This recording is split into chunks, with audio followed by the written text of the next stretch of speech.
এরপরে প্রশ্ন হলো সিগারেট খেলে 40 দিন নামাজ রোজা কবুল হয় না, এটা কি হাদিস দ্বারা প্রমাণিত?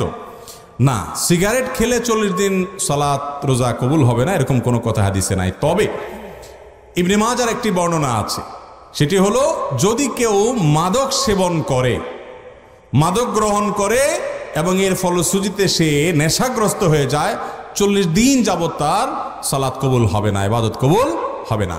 তো ধূমপানটা তো এটা তো এর ফলে এক নম্বর কথা হলো মানুষ আসক্ত হয় না, মাতলামি করে না, মাতলামি আসে না।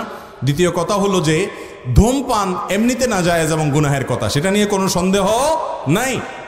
কিন্তু এটা এরকম না যে এটাকে মাদকের মধ্যে ফেলা যায় এবং এর কারণে আসকারা হাদিসে আসছে, শুধুমাত্র শারিবাল খামর না, মান শারিবাল খামর ফা আসকারা, পদ পান করলো এবং নেশাগ্রস্ত হয়ে গেল, তার 40 দিন ইবাদত কবুল হবে না। অতএব ধূমপানকারীর জন্য এটা প্রযোজ্য না, কিন্তু এর মানে এই না যে ধূমপান করা জায়েজ কাজ বা গুনাহ হবে না, এটাও অবশ্যই না জায়েজ এবং গুনাহের কথা।